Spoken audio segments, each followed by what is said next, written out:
खुलुमबाय बयनिसिमबो नोंथांमोननि थाखाय माखासे खौरांफोर लानानै फैलायबाय आरो चेनेलाव गोदानब्ला अन्नानै चेनेलखौ साबस्क्राइब खालामनानै लादो बेल आइकनखौ एलाव होनानै ला जाहाथे नोंथांनाव सिगां नटिफिकेसन सहैग्रोयो। दानिया खोनासंलांदो। गिबि खौराङाव दङ आसाम आयेन आफादनि बुंथिगिरि बिश्वजित दैमारिनि बाखनायथाव हाबाफारि। तामुलपुर जिल्लानि बेन्दोंआव थानाय नाग्रिजुलि बियाब दुलाराय बाथौ गौथुमनि आद्रा जानानै थानाय बाथौ थानसालिखौ लुफुंनो 5 लाख रांनि अनसुंथाइ होदों बुंथिगिरि बिश्वजित दैमारिया। थानसालिनि मुङै 5 लाख रांनि अनसुंथाइ मोननानै गोजोननाय फोरमायदों नाग्रिजुलि बियाब बाथौ गौथुमनि बोसोनगिरि हिरेन्द्र कुमार नार्जारिया। नैथि खौराङाव दङ गसाइगावनि बिनाखाथायाव बाथि रुंसारि चन्द्र दिबाकर नार्जारिनि गोसोखांथि जोलुर बादायलायनाय खुंफुंदों। गसाइगाव महकुमानि सिङाव थानाय बिनाखाथा मौजा क्लाब काम लाइब्रेरिनि बानजायनायाव बाथि चन्द्र दिबाकर नार्जारिनि गोसोखांथि जोलुर बादायलायनायखौ बिनाखाथा गेजेर फरायसालिनि गेलेग्रा फोथाराव 2 अक्ट'निफ्राय जागायनानै फैगौ 8 अक्ट'सिम खुंफुंगोन। बे जोलुर बादायलायनायखौ बिटिआरनि गाहाय मावफुं सोद्रोमा प्रमद बर' बिथाङा बेखेवनानै होयो। मैयानि बे जोलुर बादायलायनायाव आलासि महरै बाहागो लाफैदोंमोन बिटिआरनि गाहाय मावफुं सोद्रोमा प्रमद बर', इएम रनजित बसुमतारी एमसिएलए, सजल सिंह एमसिएलए माधव छेत्रीजों लोगोसे गुबुन गुबुन बिबानाव थानाय दैदेनगिरिफोराबो बाहागो लाफैदोंमोन। थामथि खौराङाव दङ मोनसे दुखुनांथाव खौरां। गावनि अनसुलि बिसिखौ खाराव माराव नागिरबायदों सासे बैसोगोरा सुबुङा जुलिनि गोबाव बोसोर उनाव गावनि अनजालि बिसिया न'खरनिफ्राय जानगाराव थानायाव गुबुननि मदद लायालासे दाब दाब जायगाफोराव थांनानै गाव हारसिङैनो नागिरबायदोंमोन बिसिखौ।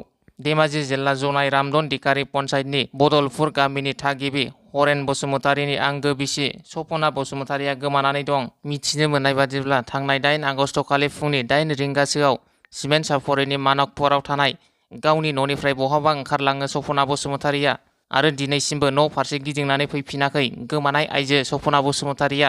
फिसाय हरेन बसुमतारीया गोबां नागिरनायनि उनावबो बिसिनि जेबो गुमुर मोनाखै होननानै फोरमायदों। बेनिखायनो सोरबाफोर बहाबा सपना बसुमतारीखौ नुसनोब्ला 8136095575 नम्बराव फोनांजाब खालामनानै फोरमायहरनो खावलायदों फिसाय हरेन बसुमतारीया। ब्रैथि खौराङाव दङ बाक्सा जिल्ला रामपुर गामिनि करुणाकान्त बसुमतारीनि फोरमान बिलाइ गोमादों। गोमानाय फोरमान बिलाइफोरा जादों बेंक पासबुक, पान कार्ड आरो भटार आइडि कार्ड। बेनिखायनो सोरबाफोर सुबुङा बे गोमानाय फोरमान बिलाइफोरखौ मोनदोंब्ला 9678127899 मबाइल नाम्बाराव कल खालामनानै फोरमायहरनो खावलायदों करुणाकान्त बसुमतारी बिथाङा। बाथि खौराङाव दङ हाबा जाखानाय आइजो रानि मुसाहारिया गुबुन हौवाजों सोमोन्दो लाखिना खारनानै दङ। बङाइगावनि थागिबि सुनुनाथनि बिसि रानि मुसाहारिया गोमानानै दं। बेनिखायनो सोरबाफोर बहाबा नुसनबायोब्ला 8415843093 मबाइल नाम्बाराव फोनांजाब खालामनो थाखाय रायजो राजानिसिम खावलायहरदों। द'थि खौराङाव दङ आरएन फिल्म प्रडाक्शनजों दिहुनजानाय थैसाम 2 सावथुनखौ बङाइगावनि इउनिभार्सेल सिनेमा हलाव बर' सावथुन नायनो मोजां मोनग्रा गोबां रायजो राजाफोरा अनसायनायखौ नुनो मोन्दों। आसाम रायजो नाङैनो गुबुन गुबुन जिल्लाफ्राव दिन्थिनाय बायदि बङाइगावआव थानाय इउनिभार्सेल स्टुडिअ सिनेमा हलाव थांनाय आगस्त दाननि 30 अक्ट'निफ्राय जागायनानै मैया 3थि सानाव आगान होबाय। मैया गोबां रायजो राजाफोरजों लोगोसे बिटिआरनि एमसिएलए अमर बसुमतारी बिथाङाबो थैसाम 2 सावथुनखौ नायफैदों आरो सावथुनखौ आथिखालनि समाजाव जाफ्लेबाय थानाय ससियेल पिक्सारजों मिलायदों होनना बुंथिनायजों लोगोसे थैसाम 2 सावथुनखौ दिहुनगिरि रबि नार्जारि बिथां आरो थैसाम 2 सावथुनाव फाव खालामनानै सावथुनखौ आबुं महर होनाय साफ्रोम फावगिरिफोरखौ साबायखर बावो। लोगोसे बर' हारिनि सावथुन दिहुनगिरि बिथांमोनखौ बेबायदिनो साबसिन हामसिन सावथुन दिहुनलांबाय थानो खावलायदों।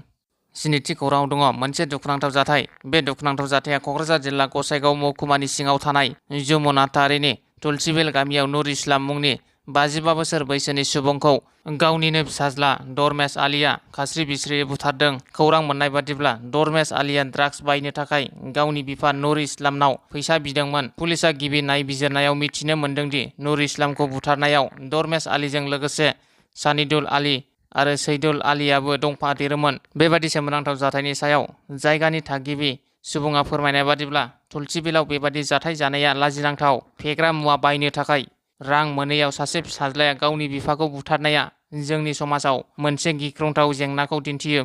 गोबां लाइमोनफोरा फेग्रा मुवानि निसाजों लोब्बा दं आरो फेग्रा मुवा बाहायनायनि खैफोदनि फारसे सांग्रांथिनि आंखाल दं होनना बुङो। 8थि खौराङाव दङ मुक्ता सोरजिनाय आबादनि थाखाय अपारेशन रुम बेखेवदों बिटिआरनि गाहाय खुंगिरि प्रमद बर'आ। बिटिआरनि रांखान्थि हालोदखौ फोजौखांनो थाखाय जुमायखंनि मुक्ता सोरजिनाय आबादखौ फोजौखांनायाव गोसो होदों बिटिआर सरकारा। जुमाय खंनि गेजेरजों मुक्ता सोरजिनाय आबादनि थाखाय मैया क'क्राझारनि थिथागुरियाव थानाय समाबाय भवनाव जुमाय खंनि सार्जिकेल प्रसिडरनि state of the art operation room बेखेवदों।